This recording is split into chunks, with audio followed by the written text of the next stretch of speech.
الانقار مش هيفيدك في حاجه. بص لي وقول لي انت بتعرف مكان الوجع ازاي؟ انت مركب GPS ولا إيه؟ يا ترى هو الدواء بيعرف مكان الوجع منين؟ الموضوع بيبدأ من أول ما الدواء يخش الجسم ويمتص للدم. هنا الدواء بيبدأ رحلته. الدواء بيفضل ماشي في الدم مش عارف طريقه، بيفضل يلف لحد ما يلاقي حاجة اسمها ريسبتور أو مستقبل، وهنا الدواء بيمسك في الريسبتور، وأول ما يمسك فيه بيبدأ يشتغل.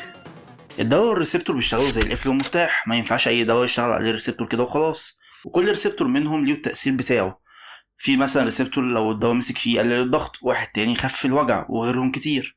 بس في مشكلة صغيرة، الجسم مليان ملايين الريسبتورز، في منها اللي شبه بعض جدا والدواء مش بيعرف يفرق ما بينهم، فبيبدأ يمسك فيهم بغلط.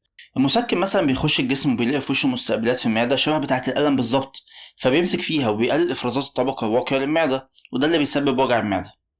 بس ما تقلقش، العلماء شغالين بالفعل ان هم يقللوا الاسرار الجانبية دي عن طريق ان هم يقارنوا المستقبلات دي ببعض ويلاقوا الفروقات ما بينهم، ويعدلوا على الدواء بحيث لو ما يمسكش في مستقبل تاني بالغلط. بس كنت تعرف ان احماض المعدة ممكن تدوب الحديد؟ ده موضوع لفيديو تاني. لو عجبك الفيديو دوس لايك وما تنساش فولو.